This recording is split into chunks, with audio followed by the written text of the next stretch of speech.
పువ్వుల్లో దాగున్న పళ్ళెంతో అతిశయం, గురువెవ్వరు లేని కోయిల పాట అతిశయం. అసలు కోయిలకి పాట నేర్పాలని ఎక్కడ ఎవరు చెప్పలేదు. లివర్ ట్రాన్స్ప్లాంట్ చేసుకుంటూ ఉంటారు, కిడ్నీ చేసుకుంటూ ఉంటారు, ట్రీట్మెంట్ తీసుకుంటూ ఉంటారు, ఏమేమో కష్టపడుతూ ఉంటారు. నోరు కడుపు తప్ప ఏం పని లేదు. అట్లా రైస్ తింటే అరిగిపోయా, గ్లూకోజ్ గా మారిపోయా, ఫ్యాట్ అయిపోయా, మళ్ళా ఆకలేసా, మళ్ళా వేస్తా. హైలీ క్విక్లీ డైజెస్టెడ్ ఫుడ్స్ తింటే మీకు సమస్య రోగాలు వస్తాయి. కష్టం వచ్చినా దుఃఖం వచ్చినా ఇంట్లో పెళ్ళైనా ఏదైనా సరే ముందు ఫుడ్ కావాలి. డబ్బులు ఉన్నాయి కదా అని చెత్తంతా తిని 40 ఏళ్ళకంతా బీపీలు షుగర్ థైరాయిడ్ తెచ్చుకొని ఇట్లా పెట్టుకొని హోల్ వేసుకొని బ్యాగ్ పెట్టుకొని పెట్టుకుంటా జల్లు గార్చుకుంటా తోస్తా ఉంటే ఎందుకురా బతికేది అట్లా 80 ఏళ్ళు బతికేది ఎందుకు, డబ్బులు ఉన్నాయని. మీ హార్ట్ లంగ్స్ కు పాల్పిటేషన్ వచ్చి హార్ట్ కొట్టుకుందే, మీకు బ్లడ్ సర్క్యులేషన్ బెటర్ అయ్యి మొత్తం ప్రతి సెల్ కి ఆక్సిజన్ అందందే మీరు ఆరోగ్యంగా ఉండలేరు. వారానికి 2 రోజులైనా ఆ పని చేయాల్సిందే. హోటల్ నుంచి సూప్ తెప్పించుకుంటారు సార్ చాలా మంది. 6 నెలలు పెరగాల్సిన కోడి 40 రోజులు 4 కిలోలు చేసి అవన్నీ తింటా అదంతా నాన్ వెజిటేరియన్ ఫుడ్ అనుకునే మైకంలో తినే దానికి ఎన్ని డబ్బులు వచ్చినాయి. రాగి పిండి నీళ్ళలో కలిపేసేయండి, వేడి నీళ్ళు మసులుతా ఉంటాయి. దాంట్లో లిక్విడ్ పోయింటి రాగిజావ రెడీ. అది ఎంత వాల్యూమ్ తాగితే అంత ఎనర్జీ ఉంటాయి. పొద్దున్న 4 గ్లాస్ రాగిజావ తాగిన తల్లి. That is the secret of my energy today. ఇది సార్ నా బ్రాండ్. కార్న్ అని హెల్దీ ఫుడ్ అని ఇస్తారు, అస్సలు మంచిగా. అమెరికా నుంచి వచ్చిన ఏ ఫుడ్ అయినా జెనెటికలీ మాడిఫైడ్. సార్ మాంసాహారం గురించి మీ అభిప్రాయం ఏంటి? మీరు ఇప్పుడు 100 ఏళ్ళు బ్రతకచ్చు అంటున్నారు కదా సార్, సాధ్యమా సార్ 100 ఏళ్ళు బ్రతకడం మీ దృష్టిలో? ఇమ్యూనిటీ లేదు వాడికి ఎప్పుడు హాస్పిటల్ తిప్పుతుంది. వాడి 30 ఏళ్ళు 40 ఏళ్ళకే. సార్ మీ టూత్ పేస్ట్ లో ఉప్పు ఉందా సార్? టూత్ పేస్ట్ వేసి యాంటీ బ్యాక్టీరియల్సే కదా అవన్నీ. అక్కడ ఫెయిల్ అయితే గొంతులోకి పోయి గొంతు ఇన్ఫెక్షన్లు వస్తాయి, అక్కడ ఫెయిల్ అయితే లంగ్ ఇన్ఫెక్షన్ వచ్చి. వర్షం వస్తున్నప్పుడు మంచిగా వేడివేటి దాంతోపాటు బజ్జీలు ఇవన్నీ అనిపించదా మీకు? వర్షం వస్తే నాందాం అనిపిస్తుంది. రాయలసీమ వాళ్ళు కదా మేము. నీకు జ్వరం వచ్చింది జలుబు వచ్చింది అంటే ఇమ్యూనిటీ తగ్గి వచ్చింది, వర్షం వల్ల కాదు. చెమటం చూస్తే భయపడతారు, ఇట్లా అనుకునేస్తారు. ఎంత దరిద్రం అది. మళ్ళా నేచర్ క్యూర్కి పోయి అక్కడ 5,000 ఇచ్చి టీవీలో కూర్చొని భార్య భర్తలు చెమట గారిందా అనుకుంటాం. అదో పెద్ద కండిషన్. 8 hours నిద్రపోలేదు. ఇప్పుడు నేను 7 నిద్రపోయి రోజంతా ఏడ్చుకునే వాళ్ళు చూసిన. పక్కన లేచి అయ్యో నాకు నిద్రపడ, నువ్వు నిద్రపోతాడు లే బాగా.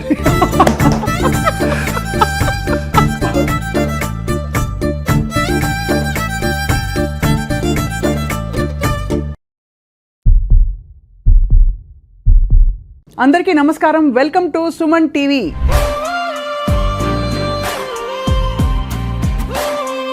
ఆధునిక యుగంలో కన్వీనియన్సెస్ బాగా పెరిగిపోయాయి. 1/2 నిమిషంలో గిర్రని తిప్పేసి దోసపిండి తయారైపోతుంది.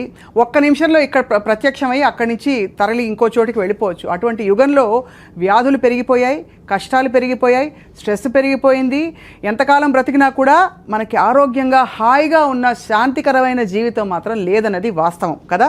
సో ఇవాళ మనం చాలా గొప్ప అవకాశాన్ని సంపాదించుకున్నాం. ఏంటంటే ప్రకృతి సహజ సిద్ధమైన ఆహారం, సేంద్రియ ఆహారాన్ని పాత పద్ధతిలో కొత్త పద్ధతిలో సరైన సవ్యమైన పద్ధతుల ద్వారా జీవించి మనం ఎంతకాలం బ్రతికినా కూడా సంపూర్ణంగా బ్రతకడానికి ఒక అవకాశం ఉందని చాటి చెప్తున్నారు. పైగా 100 ఏళ్ల ఛాలెంజ్, 100 ఏళ్ళు బ్రతకచ్చు మనిషి అని చెప్తున్నారు.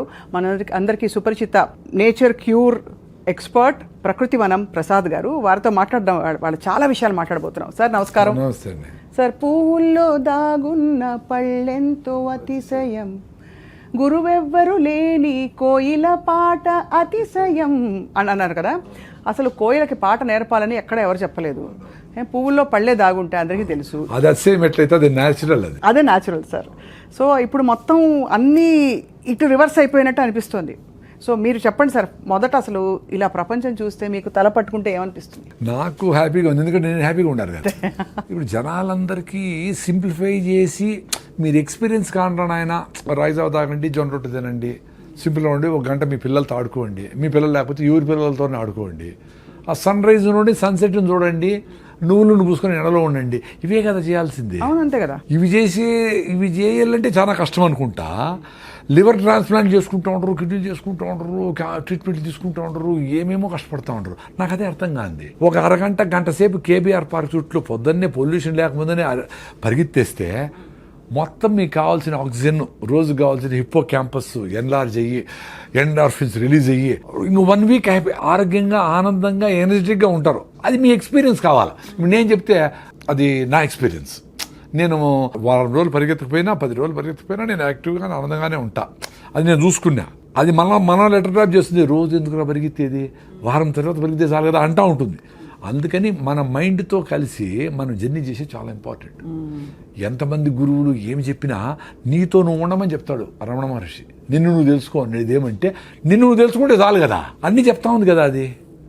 అట్లా నేను కొంచెం నాతో నేను జర్నీ చేసేది మొదలుపెట్టినాక అన్నీ చెప్తా ఉంది అది. ఏం తింటే ఏం జరుగుతూ ఉంది, ఎక్కువ రైస్ తింటే ఏం జరుగుతుంది, చిన్నగా అంటే నాకు వచ్చిన ప్రాబ్లమ్స్ అసిడిటీలు, అల్సర్లు, డీబీటీలు, సిరింగోమిలియాలు ఇవన్నీ పోగొట్టుకున్నా. పల్మనరీ ఎంబాలిజము ఇవన్నీ చాలా సీరియస్ ప్రాబ్లమ్స్. అవునవును 90% బ్లాక్ను పల్మనరీ ఎంబాలిజం. నేను డ్రైవ్ చేసుకొని బెంగళూరు పోయినా, ఆ స్కానింగ్ చేసి అరే 90% బ్లాక్ ఉంది, ఎట్లా వచ్చినావరా నేను నువ్వు అనింది. వచ్చినా నేను, ఎందుకంటే నేను బాగుండేటప్పుడు బాగా హార్ట్ లంగ్స్ని పరిగెత్తించి ఉతికిన కెపాసిటీ, వాడికి పనిచేసే కెపాసిటీ ఉంది. నువ్వు దేన్నైనా కానీ పని చేపిస్తే యాక్టివ్గా ఉంటాయి. Whatever you are not using it will become extinct నేచర్లో. నువ్వు ఏం చేస్తావు ఇప్పుడు, నోరు కడుపు తప్ప ఏం పని లేదు, అందుకని కూర్చొని లావ్ అవుతాడు. అవును, ఏదో ఇప్పటికి కూడా కొంచెం నడుస్తూ ఉన్నారు కాబట్టి పెద్దోళ్ళు వాళ్ళ జీన్స్ వచ్చి మీ కాళ్ళు చేతులు సుమారుగా ఉన్నాయి ఆ మాత్రం అదే కదా. జెనెటికల్గా వీళ్ళు పని చేసింది ఏమీ లేదు కదా. అదే వచ్చినప్పటి నుంచి నువ్వు ఎప్పుడెప్పుడు ఏసీలో కూర్చోపెడదామా, పని చేయకుండా ఉందామా, మా పిల్లలు ఆటో ఎక్కడెందుకు, మా ఇంటి దగ్గరికి రావాలి ఆటో అంటే అంత 10 అడుగులు కూడా మీ అబ్బాయి వేయకూడదు అనే లెవెల్లో తెచ్చిపెట్టి వీళ్ళకి మొత్తము ఆరోగ్యం దెబ్బతినేసి ఓబెసిటీ రకరకాల సమస్యలు వచ్చి మళ్ళీ పోయి 1 కిలో తగ్గించడానికి 50,000 ప్యాకేజీలు పోతా ఉంటారు. చెప్పేది ఏం చెప్తారు, మొదటి నుంచి మీరు ఎప్పటి నుంచో చెప్తున్నదే, ఇంకా అది దానికి చాలా అందంగా దానికి బ్రోషర్ వేసి పెద్ద పెద్ద ప్రోగ్రామ్లా పెడతారు. సింపుల్గా చెప్పేది ఏమన్నా అర్థం కావడంలా, ఏదైనా కాంప్లికేట్ చేసి చెప్పాలా. 14 రకాల కషాయాలు, ఇది కూడా నేచర్ క్యూర్ చేసేవాళ్ళు, ఆయుర్వేదం చేసేవాళ్ళు కూడా నార్మల్గా నువ్వు సొంటి కషాయం దాగరపోతే మీ అవ్వ చెప్తుంది అజ్జయ్యు, నువ్వు 14 రకాల కషాయాలు 1.5 గంట కరెక్ట్గా టైం పెట్టుకొని ఉడికిచ్చి దాన్ని ఎంత చేసి ఎవడు చేసేది అట్లా, ఏదో మందులు వాడతావు ఏదో వాడతావు అంతే కదా. నువ్వు అన్నీ నేను రోజు పసుపు తాగుతాను సార్, కషాయం తాగుతాను సార్ అని రోజంతా పొద్దున్నుంచి బజ్జీలు, గోబీ మంచూరియలు, చికెన్ పకోడాలు, హలీములు తినేసి సాయంత్రం వచ్చి అంత కషాయం తాగితే ఏమొస్తుంది. లైఫ్ స్టైల్ బాగుంటే అవసరంలే, కషాయాలు కూడా అవసరంలే. లైఫ్ స్టైల్ బాగాలేకపోతే కషాయాలు పనిచేయవు. వెరీ సింపుల్ లైఫ్, అంత సింపుల్గా ఉంది. సార్ స్ట్రైట్గా అడుగుతాను, ఇప్పుడు మన ఇంటర్వ్యూ చూసే వాళ్ళకి ఇప్పటికే 25 ఏళ్ళు 20 ఏళ్ళు వాళ్ళు అలా బతికేశారు. ఇవాళ నుంచి నేను చేంజ్ అవుతాను ప్రసాద్ గారని వాళ్ళకి మీకు ప్రామిస్ చేసుకుని వాళ్ళకి వాళ్ళు ప్రామిస్ చేసుకున్నారు. ఎక్కడ మొదలు పెట్టాలంటారు? ఫస్ట్ మీకు రిజల్ట్స్ ఎన్ని రోజులు ఎక్స్పెక్ట్ చేస్తానో అని ఉండాలి. 25-30 ఏళ్ళకే నువ్వు 100 కిలోల బరువు ఉన్నావు అనుకో, నువ్వు 20 కిలోల బరువు తగ్గాలంటే 3 months పడుతుంది ఈ ఫుడ్ తినాలంటే. ఆ సామెతలు ఏముండాయి, ఒకసారి తింటే యోగి అనేది న్యూట్రిషియస్ ఫుడ్. ఒకసారి కూర్చొని ఓపిక్గా కింద కూర్చొని పెను మీద నుంచి ప్లేట్లేకి రాగి ముద్దనో, జొన్న రొట్టెలో, సజ్జ రొట్టెలో వేడిగా అట్ట పెట్టుకొని అన్ని గుళ్ళో పెడతారు కదా గుగ్గిళ్ళు, పెసలు, అలసందలు, ప్రోటీన్ కోసం. నేను వెజిటేరియన్ కదా, అందుకని ఎక్కువ వెజిటేరియన్ గురించి మాట్లాడుతూ ఉంటాను. అన్ని గుగ్గిళ్ళు, అంత ఆకుకూర, 2 మామిడి పళ్ళు, అన్ని పల్లీలు, అంత బెల్లం ముక్క, ఇన్నెట్ట తినేది అంటారు. అన్ని తినాలా, ఇల్లు వదిలిపెట్టి పోయేటప్పుడే అట్ట పూర్తిగా తినేసి పోయి మళ్ళీ పని మీద ఉండాలి. ఆ డబ్బడబా కుక్కర్ 2 నూడిల్స్, 1 అర్ధ ఇడ్లీ తినేసి మళ్ళీ ఎప్పుడెప్పుడు ఏం పెడతారా అని సీరియస్ మీటింగ్ జరుగుతూ ఉంటుంది. ఆ సౌండ్ వస్తే చూస్తారు ఏమైనా తిండామా, ఎప్పుడు తిండి మీద నేనా. అంతే, నిజమే. ఎంత అన్యాయం ఇది. అంటే మనకి కష్టం వచ్చినా దుఃఖం వచ్చినా ఇంట్లో పెళ్ళైనా ఏదైనా సరే ముందు ఫుడ్ కావాలి. అదే చెప్తా ఉండే, న్యూట్రిషియస్ ఫుడ్ సఫిషియెంట్గా ఫుడ్ పెడితే అది చిన్నగా డైజెస్ట్ అవుతూ ఉంటే మీకు సఫిషియెంట్ క్యాలరీస్ బర్న్ అవుతూ ఉంటే మళ్ళీ ఆకలి కాదు. The beauty is you should eat sufficient food, right food, high fibre food, nutritious food. Then the satisfaction goes to your brain. Oh thanks అమ్మా అని చెప్తుంది. అప్పుడు ఏం జరుగుతుంది, నీ బ్రెయిన్ ఆటోఫాజీ మోడ్లోకి పోయి ఇంటర్మీడియట్ ఫాస్టింగ్ చేసినప్పుడు లోపల రిపేర్ మెకానిజం పోతాయి. ఎక్కడెక్కడ జబ్బులు వచ్చాయి, ఏంటి, ఏమి పొల్యూషన్, ఎయిర్ పొల్యూషన్, ఇంకోటి ఆ ఫుడ్లో ఉండే కలర్సా, దాన్ని ఎట్ట బ్రేక్ డౌన్ చేసి ఎక్కడ పంపించాలా అది చేసుకుంటూ ఉంటుంది. సో ఆ డిసీజ్ కోసము రివర్సల్ చేసుకునే దానికి, జీవన ప్రక్రియను కరెక్ట్గా చేసేదానికి పని చేసుకుంటే ఫుడ్ మీద మళ్ళీ పని లేదానికి. అంతే. ఎప్పుడైతే మీరు సరైన ఫుడ్ తినరో మళ్ళీ గంటకు మళ్ళీ అడుగుతుంది, రే ఏం పెట్టినావురా పొద్దున్నే, చెత్తనాయాలా, ఇంకేమైనా బెటరా అంటుంది. మళ్ళీ ఇంకా చెత్తేస్తుంది, మళ్ళీ ఇంకా చెత్తేస్తుంది, వేస్తానే ఉంటుంది. అట్లా వేసి 10 ఏళ్ళు 20 ఏళ్ళు వేస్తే సడన్గా వచ్చింది అనుకుంటాం, థైరాయిడ్ పోయింది, బీపీ వచ్చింది, షుగర్ వచ్చింది. కానీ this is a multiple effect of 20 years of abusing your body and mind both. ఏం తప్పులు చేశారు గతంలో, అంటే ఈ మార్పు రావడానికి మీలో? తప్పులని కాదు కానీ సుభాష్ పాలేకర్ పద్మశ్రీ వచ్చింది కదా, ఆయన ఒక ఆర్గానిక్ ఫార్మింగ్ గురించి చెప్పేవాడు. అంతకుముందర 2009లో. అంతకుముందర నాకు కూడా అసిడిటీ, అల్సరు, జలసిల్లు. అదే ఎందుకు వచ్చింది రైసే, రైసు, కేకులు, ఐస్ క్రీములు. సేమ్ అన్ని అందరు చేస్తే తప్పులే. అంటే మేము మా ఏజ్లో కొన్ని తప్పులే చేసాం. మాకు కమ్మరకట్లో స్వీట్లో ఉంటే బెల్లమో ఏదో చక్కెర ఉండేది. ఇప్పుడులాగా రకరకాల భయంకరమైన నోట్లో పెట్టుకుంటే టప్పని బేలిపోయేటివి. ఏంటేంటివో సెంటర్ ఫ్రెష్, సెంటర్ ఏంటివో అవి స్టింగ్ అంట, దాని పేరు ఏందో ఒకటి, అంటే కాటేస్తుంది నేను వాడి చెప్తాను. అట్లా విచిత్రమైన రకరకాల ఫుడ్లు వచ్చినాయి. అసలు ఊహించలేము. మా టైంలో అంత బ్యాడ్ లేదు కదా, అందుకని నడిచింది కథ. అయినా మాకు అసిడిటీలు, అల్సర్లు, రకరకాల సమస్యలు ఉన్నాయి. అది నేను ముఖ్యంగా ఏమంటే రైస్ తినే వచ్చింది నాకు కూడా. అది ఎక్కువ అంతే కదా. ఎందుకంటే ఏం జరుగుతుంది, వెరీ సింపుల్ అండి, సైన్స్ ఇది. ఇప్పుడు రైస్ వేసినారు, ఫైబర్ లేదు, అరిగిపోయి ఏమవుతుంది, మీకు బాడీలో 5 to 6 grams ఆఫ్ బ్లడ్ ఉంటుంది. మీకు 5 to 6 grams ఆఫ్ గ్లూకోజ్ కావాలి అంతే. ఎక్కువ ఉంటే దాన్ని అవసరంలే. అది ఎక్కువ ఉంటే ఏం చేస్తుంది బ్రెయిన్, ఎక్కువ డబ్బులు సంపాదించినోడు ఎత్తి పెడతాడు కదా, ఎఫ్డీలు వేస్తాడు. ఇంకా ఎక్కువైతే బాత్రూంలో గోడలు దువ్వేసి లోపల పెడతాడు, ఇంకా ఎక్కువైతే అటకలో పెడతాడు. అట్లా అది ఎక్స్ట్రా గ్లూకోజ్ అంతా గ్లైకోజన్గా మార్చి కండరాల్లో, మజిల్స్లో ఎత్తిపెట్టినప్పుడు మళ్ళీ వాడుకునే దానికి డ్రా చేసుకుందామని ఎత్తిపెడుతుంది. అది ఎత్తిపెట్టే మళ్ళీ నువ్వు ఇంకో 2 ఐస్ క్రీములు తింటివి, 2 స్వీట్లు తింటివి, 2 కూల్ డ్రింకులు తాగి, 2 కాఫీలు తాగుతావి. దాన్ని ఏం చేస్తుంది, ఇంకా అవసరం లేదు వీడికి అని దాన్ని ఫ్యాట్గా మార్చి లివర్లో అన్నీ ఎత్తిపెట్టి గ్రేడ్ 1, గ్రేడ్ 2 ఫ్యాటీ లివర్లు కావడము, ఒబేస్ కావడము, ఇవన్నీ అయితే వస్తారు. అట్లా 10 ఏళ్ళు అబ్యూస్ చేసి దాన్ని మొత్తం సిస్టమ్ అంతా భిన్న అయ్యేలా ఫైర్ అయిపోవాలా. మీరు పేపర్ తీసుకొని పొయ్యిలో వేసినారు, ఎంతసేపు కాలుతుంది, మంట పోయా, మళ్ళీ పేపర్ వేయాల్సిందే. అట్లా రైస్ తింటే అరిగిపోయా, గ్లూకోజ్గా మారిపోయా, ఫ్యాట్ అయిపోయా, మళ్ళీ ఆకలేసా. ఎందుకు బ్రెయిన్ ఖాళీ అయిందిరా ప్లీజ్ సార్, మళ్ళీ నువ్వు పేపర్ వేస్తేవి. అట్లా విపరీతంగా హైలీ క్విక్లీ డైజెస్టెడ్ ఫుడ్స్ తింటే మీకు సమస్య రోగాలు వస్తాయి. Very simple. ముందు అందుకే ఒకసారి తింటే యోగి అన్నారు. ఎందుకు ఒకసారి తింటే సరిపోతుంది అని. ఒకసారి ఫుడ్ కూడా చాలా జంతువులు దొరకదు కదా. అవునవును. మనకి our food is secured.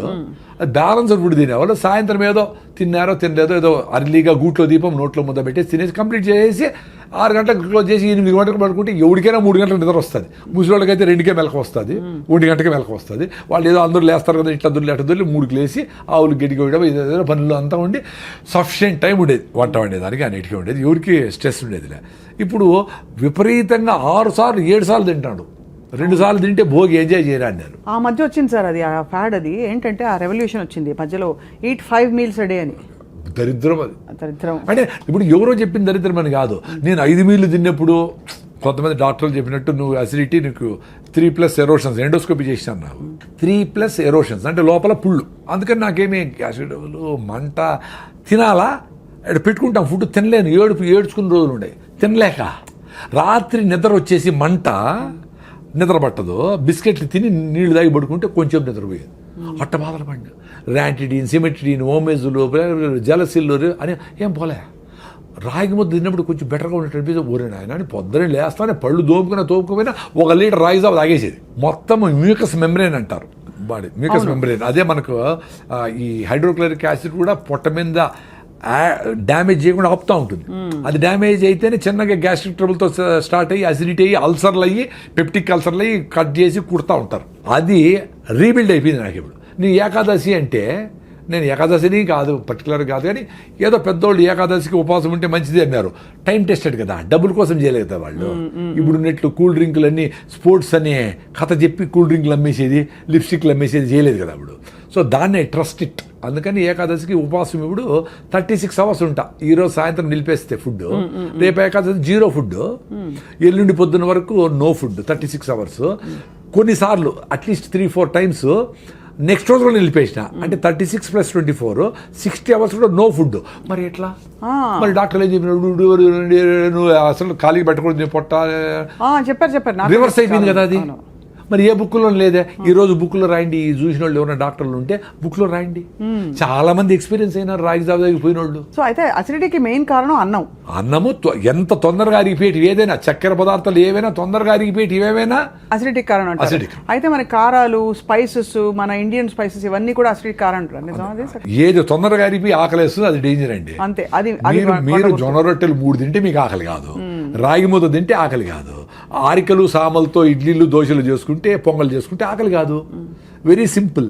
So నీకు స్లోగా చిన్నగా అరుగుతా కార్బోహైడ్రేట్స్ అరిగి కొంచెం ఎనర్జీ ఇచ్చి మళ్ళీ ఫైబర్ అడ్డపడి మళ్ళీ ఇచ్చి అట్లా మీకు ఫుడ్ మీద. నేను పొద్దున్న తిన్నానండి, మీ మీద ప్రామిస్, పొద్దున్న తిన్నా, ఇంతవరకు ఏమి లే. 4వది ఉత్త వాటర్ తాగిన, టీ సార్ గ్రీన్ టీ ఏమి లేదు, 0. ఎట్లుంది ఎనర్జీ? మరి అందరూ ఇట్లా బతకచ్చు కదరా నాయన. ఎందుకురా? ఆరోగ్యం కోసం, హెల్త్ కోసము, హ్యాపీనెస్ కోసము సిగరెట్ తాగుతారు, టీ తాగుతారు. టీ తాగితే నా బుర్ర పని చేయలేదంటారు, సిగరెట్ తాగితే నేను బాత్రూమ్ పోలేనంటారు. ఇది చేసుకో. అరే పొద్దున్న లేచినప్పటి నుంచి బబ్లింగ్ ఎనర్జీతో ఉండేట్లుగా మనిషికి ఒక్కడికే స్కోప్ ఉంది. ఎందుకంటే ఫుడ్ గ్యారంటీ, ఎవరు వచ్చి మీద పడతారని భయం ఏం లేదు. ఎక్కడికి పోయినా ఇప్పుడు వేరే జంతువులకి ఎప్పుడెప్పుడు ఏమేమి జరిగిపోతుంది భయం కదా పాప. వాటికి జింకకేమో పులి వచ్చి చంపేస్తుంది భయం. పులికి అసలు జింక దొరుకుతుంది లేదని భయం దానికి. ఎందుకంటే 92 సార్లు జింక దొరకదు, దానికి ప్రాణ సంకటము, దీని ఫుడ్. సో ప్రాణ సంకటం ఈజ్ మోర్ రెలవెంట్, కాబట్టి దొరకకుండా పోయేదానికే ఛాన్స్ ఎక్కువ. ఇది కూడా నేను చస్తాను అనుకొని నేను ఫుడ్ లేకపోతే చచ్చిపోతాను అనుకుంటేనే అది దొరికేది. ఇది మనలాగా 1 గంట అయింది కాబట్టి ఆ స్మెల్ వచ్చింది, బిర్యానీ కలర్ వచ్చింది, అది చూస్తే జింక దొరకదు. అంత సీరియస్గా పెరిగింది. సో అంత ఫుడ్ రిక్వైర్మెంట్ ఉండేటప్పుడే తినేది జంతువులని. మనము ఇంత సెక్యూరిటీగా ఫుడ్ మంచిగా హ్యాపీగా పెట్టుకొని 9 గంటలకు పోవాలా, 8 గంటలకు స్టార్ట్ చేసి టైం ఉంది రాని పిల్లోళ్ళందరూ కూర్చోపెట్టి అది వేసుకొని, అమ్మ ఇది బాగాలేదా, ఈ చట్నీ వేసుకొని వేసుకో అని దాని మీద డిస్కస్ చేస్తా కింద కూర్చొని అందరూ చుట్టూ పెట్టుకొని బాగా ఫుడ్ని ఎంజాయ్ చేస్తా అట్లా పోవాలా. అన్ఫార్చునేట్లీ పొద్దున్న ఎట్లుంటుందండి ఇంట్లో, ఆటో వచ్చేసావు కొట్టి నోట దూరం తినరా నాయన, ఇట్లే ఇప్పుడు లేట్ నువ్వు వేసి నీళ్లు పోసి కుక్కుతా ఉంటారు. అట్లా మమ్మీ 2 minutes అంటూ అది 2 minute నూడిల్స్ 2 minutes అదే ఈమెకు హ్యాపీ అనమాట. ఉడకబెట్టేసి మళ్ళీ టీవీలు చూసుకుంటా ఉండొచ్చు. ఎంత దరిద్రం అండి బాగా. అసలు ఎవరికి ఓపిక లేదు.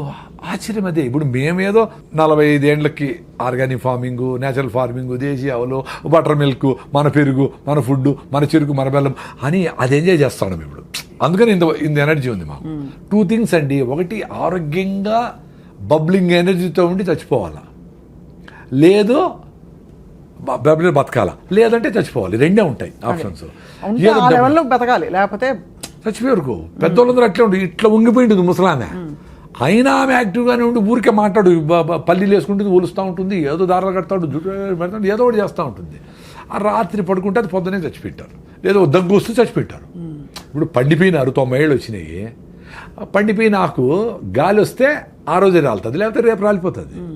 అంత సింపుల్గా చచ్చిపోయినారు వాళ్ళు. మనం ఇప్పుడు డబ్బులు ఉన్నాయి కదా అని చెత్తంతా తిని 40 ఏళ్ళకంతా బీపీలు షుగర్ థైరాయిడ్ తెచ్చుకొని ఇట్లా పెట్టుకొని హోల్ వేసుకొని ఇక్కడ బ్యాగ్ పెట్టుకొని పెట్టుకుంటా జల్లు గార్చుకుంటా ఇక్కడ తోస్తా ఉంటే ఎందుకురా బతికేది అట్లా 80 ఏళ్ళు బతికేది ఎందుకు, డబ్బులు ఉన్నాయని. మీ చేతుల్లో ఉంది కదా, యాక్సిడెంట్ కాకుండా దోలేది, ఆరోగ్యంగా ఉండేది. కొంచెం ఫిట్నెస్ కోసం పొద్దునే పరిగెత్తాను, ముందులాగా పనులు లేవు. పొద్దున్న 1 గంట సేపు కేబీఆర్ చుట్టూ పరిగెత్తాలి కదా, పెద్ద అదృష్టం కదా మీకు. ఆ చుట్టుపక్కల డబ్బులు కూడా వెనకాల చుట్టూ పరిగెత్తే మీ హార్ట్ లంగ్స్కు పాల్పిటేషన్ వచ్చి హార్ట్ కొట్టుకుందే, మీకు బ్లడ్ సర్క్యులేషన్ బెటర్ అయ్యి మొత్తం ప్రతి సెల్కి ఆక్సిజన్ అందందే మీరు ఆరోగ్యంగా ఉండలేరు. వారానికి 2 రోజులైనా ఆ పని చేయాల్సిందే. వారానికి ఒక్కరోజైనా నువ్వులు పోసుకొని ఎండలో లేకపోతే మీకు విటమిన్ D3 రాదు. మామూలుగా పనిచేసే అందరూ ఏసీలో ఉన్నారు. మీ B12 రావాలంటే అంబలి, ఈరోజు మిగిలిపోయిన నీళ్ళు పోసి పొద్దున్నే అంబలి అది చేసుకొని గట్ మైక్రోవేవ్ ఇంప్రూవ్ చేసుకుంటే మీ గట్ నుంచి బ్రెయిన్కి బ్యారియర్ ఉంటుంది అడ్డం, దాన్ని దాటుకొని బ్యాక్టీరియా ఒకటే పైకి పోతుంది, పైకి పోయి అక్కడ బ్యాక్టీరియాతో డ్యాన్స్ చేస్తుంది. అట్లా మన బాడీలో 350 ట్రిలియన్ల బ్యాక్టీరియా ఉంది. అవును. ఒరే మీరు బ్యాక్టీరియా 0 బ్యాక్టీరియా తోచి వస్తూ ఉంటారు అందరూ, సైన్స్ చదువుకున్న వాళ్ళు అందరూ. అన్నం తినేటప్పుడు కడుక్కోండి చెయ్యి ఒకసారి, అంతేగాని బ్యాక్టీరియా కోసం చేసి తోమి వేసి నోట్లో లిస్ట్రిన్ డెటాల్ గిటాల్ ఎన్ని వాడు చంపేస్తారు స్వామి. అవి ఏంటి, నువ్వు బతికితే మేము బతకాలి కదా అని పాపం అవి మనములు బతికించేదానికి అవి లోపల పని చేస్తూ ఉన్నాయి. మనం వాటి ఎప్పుడు చంపుదామని ఉండవు. ఏందిరా ఇది సైన్సా? అందులో గుడ్ బ్యాడ్ 2 ఉంటాయి కదా సార్. కానీ గుడ్ బ్యాక్టీరియా బ్యాడ్ అవి గుడ్ బ్యాడ్ మనం డిఫైన్ చేసినాము. గుడ్ బ్యాడ్ ఏం వాటికేం తెలుసు పాపము. ఇప్పుడు మనకు మంచి చేసే బ్యాక్టీరియా ఎక్కువ ఉంటే చెడ్డ చేసే బ్యాక్టీరియా స్టెఫ్లోకాకస్ వీటిని ఆడబెట్టి మూలకు పడి ఉండరా గమ్మునుండు అని చెప్పి ఇది చెక్ చేస్తే ఆడ పెట్టింటుంది అంతే. దాన్ని ఎలిమినేట్ చేయాలని నువ్వు నానా కష్టాలు పడి యాంటీబయాటిక్లు వేసి చిన్న జ్వరం వస్తే ఏదో ఫైటింగ్ జరుగుతూ ఉంటుంది, జ్వరం వచ్చింది ఆ ఫైటింగ్ చేస్తూ ఉంది, వదిలేదాన్ని నువ్వు రోజు రెస్ట్ తీసుకో. ఆకలి కాదు, అన్నం తినొద్దు, అది కూడా నేచరే చెప్పింది. నీకు ఆకలి కాకుండా రే నేను ఫైటింగ్ చేసుకుంటే ప్లీజ్ ఈరోజు తిండి నిలపరా అని చెప్తే మళ్ళా నువ్వు మందు వేసుకొని డోలు వేసుకొని మళ్ళా తింటావా? చెత్తనాయాల ఎంత దరిద్రం అదే. అదే హోటల్ నుంచి సూప్ తెప్పించుకుంటారు సార్ చాలా మంది. సూప్ కాదు బిర్యానీ, వాళ్ళ అమ్మే చెప్తారు జ్వరం తగ్గింది ఇప్పుడు తిన్నా ఆయన ఐస్ క్రీమ్ తిని నీకు ఇష్టమైంది తిను అని. ఎంత బ్యూటిఫుల్ అంటే నేచరు. ఆ కుక్కకి జ్వరం వస్తే మటన్ పెట్టినా తిందు, అడవి గడ్డి తిని వామిటింగ్ చేసుకుంటా తిని అబ్బాని వామిటింగ్ చేసుకుంటుంది. మరి నువ్వేంది జ్వరం వచ్చిందని నేను ఫైట్ చేసి వదిలేరా ఒక్కరోజు అంటే మళ్ళా ఫుడ్ పెట్టి అబ్యూజ్ చేస్తావా? మళ్ళా హాస్పిటల్లో చేరి సెలైన్ పెట్టించుకొని యాంటీబయాటిక్లు వేసుకొని మొత్తం అన్ని నగలన్నీ వేసుకునేట్లన్నీ సెలైన్లు పెట్టించుకొని హాయిగా ₹1,00,000 ఖర్చు పెట్టుకుంటావు. అంత దరిద్రమే. ఒక ఏజ్ వరకు హెల్త్ టక్కన రెడీ అవుతుందండి. చిన్నపిల్లలు ఏమి చేయకపోయినా రెడీ అయిపోతారు. పెద్దోళ్ళు కొంచెం టైం ఇవ్వాలి వాళ్ళకి. ఫీవర్ వచ్చింది ఒక రోజు రెస్ట్, ఎక్కువ ఫీవర్ వచ్చింది పొట్టను బాగా తడిపెట్టబెట్టి దుడిసి ఆడ తడి గుడ్డేస్తే 2 డిగ్రీలు తగ్గుతుంది. 100 ఉంటే ఎక్కువ అయితే మళ్ళీ ఫిట్స్ రావచ్చు, అది డేంజర్. అది చూసుకుంటా మదర్లు ట్రై చేసి వాళ్ళకి జావో గేవో సింపుల్గా ఫ్రూట్స్ గిట్స్ పెడితే 2 రోజులు 3 రోజులకి యాంటీబాడీస్ తయారైంది. బాడీ తయారు చేస్తుంది కదా యాంటీబాడీస్ని. ఇప్పుడు మీ ఇంటికి పోలీసులు వచ్చినారు, దొంగలు వచ్చినారు, మీరు పోలీసులు వచ్చేవారు కాసుకుంటారా, మీరే ఫైట్ చేస్తారా? పోలీసులు ఫోన్ చేసి ఇప్పుడు నైనా పోలీసులు పిలిచినాను ఆగు అంటే ఆగుతారా వాళ్ళు? వాడు వచ్చిన దొంగ చేతులతో ఫైట్ చేస్తే చేతులతో, లేకపోతే కత్తి ఎత్తుకొస్తే కత్తితో, లేదు ఇంకో గన్ ఎత్తుకొస్తే గన్నుతో. అంటే ఏ రకంగా ఫైట్ చేయాలనే మెకానిజం ఇంత బ్యూటిఫుల్గా ఈ బాడీకి నేచర్ 2.5 మిలియన్ ఎన్నో మిలియన్ ఇయర్స్ నుంచి వచ్చింది ఎవల్యూషన్. అవును అవును, దానికి స్కోప్ ఇవ్వాలి కదా. అవును, ఒక రోజు 2 రోజులు గమ్మున పడుకోండి ఇంట్లో తినకుండా. అప్పుడు పడుకుంటే ఏ రకమైన దొంగలు వచ్చినారు వాళ్ళకి ఏ రకమైన యాంటీబాడీస్ని తయారు చేయాలని చేసుకుంటుంది పాపం. అది దానికి స్కోప్ ఇవ్వాలా? మీరు యాంటీబయాటిక్ వేస్తే అంతే కదా, అన్నీ తెచ్చు కదా, మంచి చెడ్డ అన్నీ వా. సో ఏది ఫైట్ చేసేది? ఎంత బ్యూటిఫుల్గా చెప్పినారు కొంతమంది యూట్యూబ్లో డాక్టర్. ఏ సెల్ అయితే క్యాన్సర్కు నువ్వు ఫైట్ చేస్తుందో ఈ కెమోథెరపీ ఇచ్చినప్పుడు ఆ సెల్ చచ్చిపోతాయంట. రిపీటెడ్ కెమోథెరపీ రేడియేషన్ ఇస్తే. సో నీకు బాడీలో క్యాన్సర్ వస్తే ఫైట్ చేసే మెకానిజమే ఉండదు అని. అది తప్ప వేరే మార్గం లేదు ఇప్పుడు ప్రస్తుతం అయితే. అంటే అదే చెప్తా ఉండేది, క్యాన్సర్ వచ్చినాక ఆ బాధపడే బదులు మీరు యాంటీబయాటిక్స్ వేసుకోకనే ఉంటే, అనవసరంగా కెమికల్స్ వాడకుండా ఉంటే, అనవసరంగా పొల్యూషన్ పోకుండానే ఉంటే, ఏది క్యాన్సర్ వస్తుందో ఆ సెల్స్ని ఈ ఆల్రెడీ మీకు స్ట్రాంగ్గా ఉండే టీ సెల్స్ ఇవన్నీ అవి క్లియర్ చేసుకుంటా వచ్చేదాన్ని ఆటోఫాజీ అంటారు అని మీరు కూడా చేసింటారు ఇంటర్వ్యూ. ఆటోఫాజీ యషినోరి వసుమేనకి నోబెల్ ప్రైజ్ ఇచ్చినారు. అంటే ఉపవాసం ఉండండి రా మీ క్లియర్ అయితే పెద్దవాళ్ళు చెప్పినారు. మనం ఓకే అదేనలా. ఇప్పుడు నోబెల్ ప్రైజ్ వచ్చింది కదా సైంటిస్ట్కి, ఇప్పుడు ఉండండి ఉపవాసము. అప్పుడు కూడా మీరు రైస్ మాత్రం పట్టకుండా ఐస్ క్రీములు ఫ్రూట్స్ సాలడ్ ఉప్మాలు అన్నీ తినేస్తే అట్లా ఉపవాసం అంటే దేవుని కూడా మోసం చేస్తారా? ఉపవాసం ఉన్న వాళ్ళు చాలా ఎక్కువ తింటారు ఆ రోజు చాలా వరకు. అంటే వెరైటీస్ ఆఫ్ ఫుడ్స్ కదా, ముందైతే ఉత్తరం అన్నమే, ఇప్పుడు వెరైటీస్ ఆఫ్ ఫుడ్స్. అవును. సో ఇవన్నీ డ్యామేజ్ చేసి మన ఇమ్యూన్ సిస్టమ్ డ్యామేజ్ అయిపోతుందండి. Very simple. సో లంకణం పరమౌషధం అనేది మేము నమ్ముతాం. సూపర్. నేను కదా, నేను పెద్ద అసిడిటీ పెట్టి నేనే ఉండా కదా, ఎప్పుడెప్పుడు వస్తుందని లాస్ట్ 3-4 days బ్యాక్ కూడా ఉన్నాను హ్యాపీగా. ఏమి ఇట్లే ఉండింది ఎనర్జీ. మరి నాకు డాక్టర్లు ఏం చెప్పినారు, నువ్వు తినాలా, నీ అసిడిటీ నువ్వు అసలు తింటానే ఉండాలా, తినలేదే మరి. సో ఏ మ్యాజిక్ జరిగింది కదా. నా ఎక్స్పీరియన్స్ అదే అబ్బా. మీరు ఉపవాసం ఉండేదాని ముందర మీ బాడీని రెడీ చేసుకోవాలా. ఇప్పుడు ఈ వీడియో చూసి మీరు తింటా ఉండే నూడిల్స్ ఉపవాసం ఉంటే కళ్ళు తిరిగి కింద పడతారు. ఎందుకంటే మీ హిమోగ్లోబిన్ 6 ఉంది, నా హిమోగ్లోబిన్ 15.8, నేను 7 కిలోమీటర్ రన్నింగ్ చేస్తా, నా విటమిన్ D 69 ఉంది, నా B12 సూపర్గా ఉంది, నేను ఓపోడు తింటే కూడా బాగుండే ఎక్స్పీరియన్స్ అయినా నేను, నాకేం కాదని తెలుసు. ఇప్పుడు ఈ రోజు నుంచి 2 రోజులు తినకూడదు అంటే కూడా నేను ఉండిపోవాలి. మరి ఎంత మా మేనకోడ అందరూ డాక్టర్ కదా, మా ఉపాధి అదిటి అన్నారు. మరి నా ఎక్స్పీరియన్స్ మరి ఏంటి? ఇప్పుడు సైలెంట్గా ఉంటారు కదా అందరూ. అంతే కదా, మీరు ప్రూవను ఆ ఉపవాసంతో రన్నింగ్ చేసిన రోజులు ఉంటాయి. 2వ రోజు కొంచెం వీక్గా ఉంటుంది, 3వ రోజుకి ఇంకొంచెం వీక్గా ఇట్లా మాట్లాడకుండా ఇట్లా ఉండేది.